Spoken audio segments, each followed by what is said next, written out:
Chapter 39. Zia tells me a secret.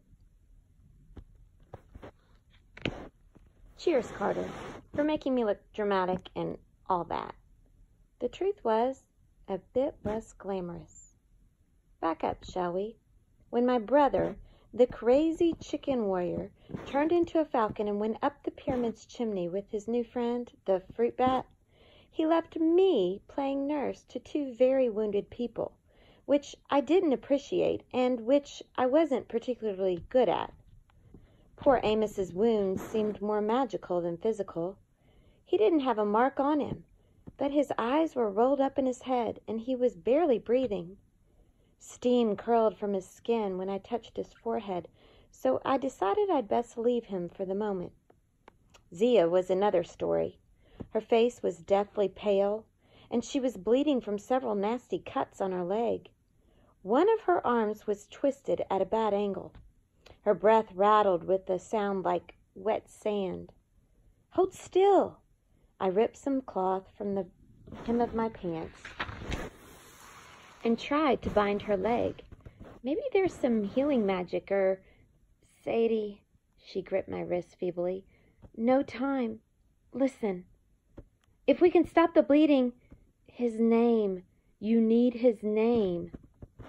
"But you're not Nephthys. Set said so." She shook her head. "A message. I speak with her voice. The name, Evil Day. Set was born, and it was an evil day." True enough, I thought. But could that really be Set's secret name? What Zia was talking about, not being Nephthys, but speaking with her voice, it made no sense. Then I remembered the voice at the river. Nephthys had said she would send a message, and Anubis had made me promise I would listen to Nephthys. I shifted uncomfortably. "Look, Zia." Then the truth hit me in the face. Some things Iskandar had said, some things Thoth had said, they all clicked together. Iskandar had wanted to protect Zia. He'd told me if I realized that he'd realized Carter and I were godlings sooner, he could have protected us as well as someone, as well as Zia. Now I understood how he tried to protect her. "Oh, God," I stared at her. "That's it, isn't it?" She seemed to understand, and she nodded. Her face contorted with pain, but her eyes remained as fierce and insistent as ever. "Use the name. Bend Set to your will. Make him help." "Help?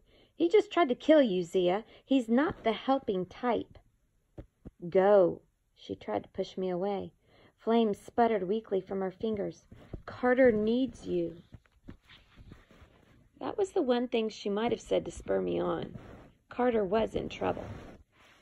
"I'll be back then," I promised. "Don't, go anywhere." I stood and stared at the hole in the ceiling, dreading the idea of turning into a kite again. Then my eyes fixed on Dad's coffin, buried in the red throne. The sarcophagus was glowing like something radioactive, heading for a meltdown. If I could only break the throne. "Set must be dealt with first," Isis warned. "But if I can free Dad..." I stepped towards the throne. "No," Isis warned. "What you might see is too dangerous." "What are you talking about?" I thought irritably. I put my hand on the golden coffin. Instantly I was ripped from the throne room and into a vision. I was back in the land of the dead, in the Hall of Judgment. The crumbling monuments of a New Orleans graveyard shimmered around me. Spirits of the dead stirred restlessly in the mist. At the base of the broken scales, a tiny monster slept. Ammit the Devourer. He opened one glowing yellow eye to study me and then went back to sleep. Anubis stepped out of the shadows. He was dressed in a black silk suit with his tie unknotted, like he'd just come from a funeral or possibly a convention for really gorgeous undertakers. "Sadie, you shouldn't be here." "Tell me about it," I said, but I was so glad to see him I wanted to sob with relief. He took my hand and led me towards the empty black throne. We have lost all balance. The throne cannot be empty. The restoration of Maat must begin here in this hall.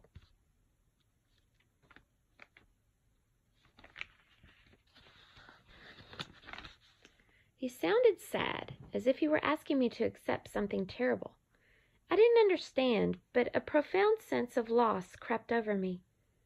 It's not fair, I said. No, it's not. He squeezed my hand. I'll be here, waiting. I'm sorry, Sadie. I truly am. He started to fade. Wait! I tried to hold on to his hand, but he melted into a mist along the graveyard. I found myself back in the throne room of the gods, except it looked like it had been abandoned for centuries. The roof had fallen in, along with half of the columns. The braziers were cold and rusty. The beautiful marble floor was cracked as a dry lake bed. Bast stood alone next to the empty throne of Osiris. She gave me a mischievous smile, but seeing her again was almost too painful to bear. Oh, don't be sad, she chided. Cats don't do regret. But aren't you dead? That all depends. She gestured around her. The Duat is in turmoil. The gods have gone too long without a king. If Set doesn't take over, someone else must. The enemy is coming. Don't let me die in vain.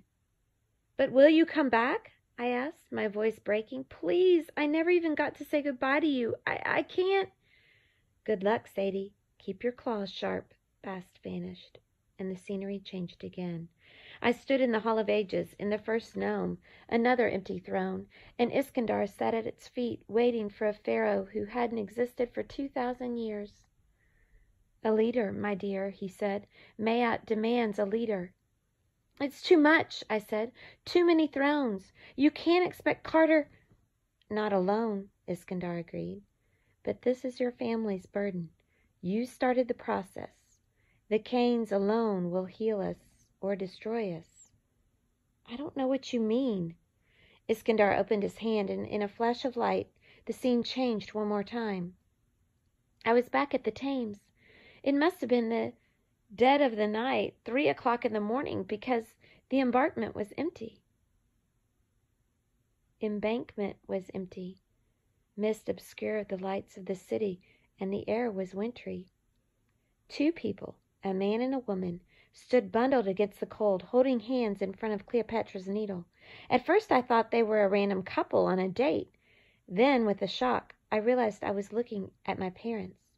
My dad lifted his face and scowled at the obelisk. In the dim glow of the street lamps, his features looked like chiseled marble, like the pharaoh statues he loved to study. He did have the face of a king, I thought, proud and handsome. You're sure? He asked my mother. Absolutely sure. Mum brushed her blonde hair out of her face. She was even more beautiful than her pictures, but she looked worried, eyebrows furrowed, lips pressed together, like when I was upset, when I looked in the mirror and tried to convince myself things weren't so bad. I wanted to call to her, to let her know I was there, but my voice wouldn't work. She told me this was where it begins, my mother said. She pulled her black coat around her, and I caught a glimpse of her necklace, the amulet of Isis, my amulet. I stared at it, stunned, but then she pulled her collar close, and the amulet disappeared. If we want to defeat the enemy, we must start with the obelisk. We must find out the truth. My father frowned uneasily.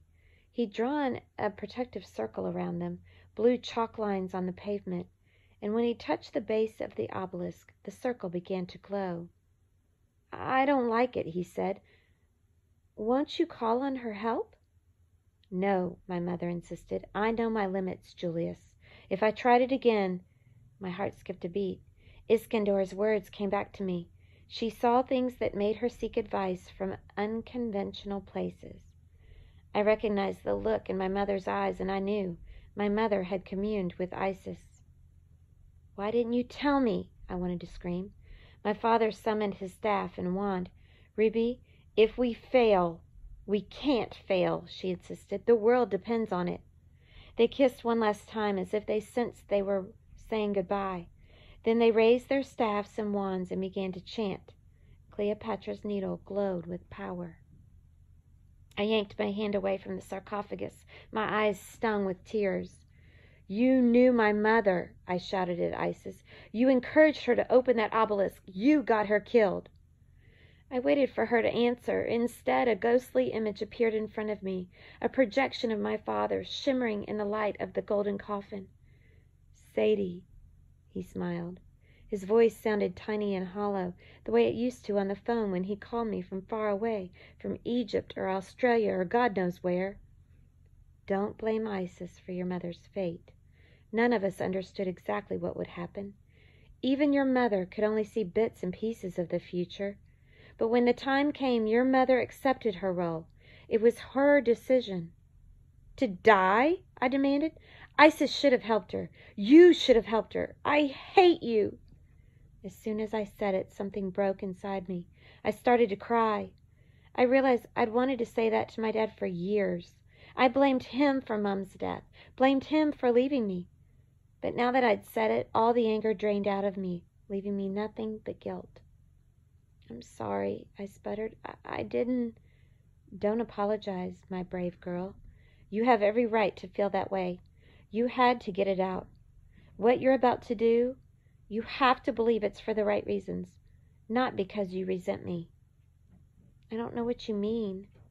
He reached out to brush a tear from my cheek, but his hand was just a shimmer of light. "Your mother was the first in many centuries to commune with Isis. It was dangerous, against the teachings of the house, but your mother was a diviner. She had a premonition that chaos was rising. The house was failing. We needed the gods. Isis could not cross the Duat. She could barely manage a whisper, but she told us what she could about their imprisonment. She counseled Ruby on what must be done. The gods could rise again, she said, but it would take many hard sacrifices. We thought the obelisk would release all the gods, but that was only the beginning. Isis could have given Mom more power, or at least Bast. Bast offered. No, Sadie, your mother knew her limits. If she had tried to host a god, fully use divine power, she would have been consumed, or worse. She freed Bast and used her own power to seal the breach. With her life, she bought you some time." "Me? But—" "You and your brother have the strongest blood of any Cain in 3,000 years. Your mother studied the lineage of the pharaohs. She knew this to be true. You have the best chance at relearning the old ways and healing the breach between magicians and gods. Your mother began the stirring. I unleashed the gods from the Rosetta Stone, but it will be your job to restore Maat." "You can help," I insisted, "once we free you." "Sadie," he said forlornly, "when you become a parent, you may understand this. One of my hardest jobs as a father, one of my greatest duties, was to realize that my own dreams, my own goals and wishes are secondary to my children's. Your mother and I have set the stage, but it is your stage. This pyramid is designed to feed chaos. It consumes the power of other gods and makes Set stronger." "I know. If I break the throne, maybe open the coffin—" "You might save me," Dad conceded. "But the power of Osiris, the power inside me, would be consumed by the pyramid. It would only hasten the destruction and make Set stronger. The pyramid must be destroyed, all of it. And you know how that must be done." I was about to protest that I didn't know, but the feather of truth kept me honest. The way was inside me. I'd seen it in Isis's thoughts. I'd known what was coming ever since Anubis asked me that impossible question. To save the world, would you sacrifice your father? "I don't want to," I said. "Please." "Osiris must take his throne," my father said. "Through death, life, it is the only way. May Maat guide you, Sadie. I love you." And with that, his image dissipated. Someone was calling my name. I looked back and saw Zia trying to sit up, clutching weakly at her wand. "Sadie, what are you doing?" All around us the room was shaking. Cracks split the walls as if a giant were using the pyramid as a punching bag. How long had I been in a trance? I wasn't sure, but I was out of time. I closed my eyes and concentrated. The voice of Isis spoke almost immediately. Do you see now? Do you understand why I could not say more? Anger built inside me, but I forced it down. We'll talk about this later. Right now, we have a god to defeat. I pictured myself stepping forward, merging with the soul of the goddess. I'd shared power with Isis before, but this was different. My resolve, my anger, even my grief gave me confidence. I looked Isis straight in the eye, spiritually speaking, and we understood one another. I saw her entire history, her early days grasping for power, using tricks and schemes to find the names of Ra. I saw her wedding with Osiris, her hopes and dreams for a new empire, and then I saw those dreams shattered by Set. I felt anger and bitterness, her fierce pride and protectiveness for her young son, Horus, and I saw the pattern of her life repeating itself over and over again through the ages, through 1,000 different hosts. Gods have great power, Iskandar had said, but only humans have creativity, the power to change history. I also felt my mother's thoughts, like an imprint on the goddess's memory, Ruby's final moments and the choice she'd made. She'd given her life to start a chain of events, and the next move was mine. Sadie, Zia called again, her voice weakening. I'm fine, I said. I'm going now. Zia studied my face and obviously didn't like what she saw. You're not fine. You've been badly shaken. Fighting Set in your condition would be suicide. Don't worry, I said. We have a plan. With that, I turned into a kite and flew up the air shaft toward the top of the pyramid.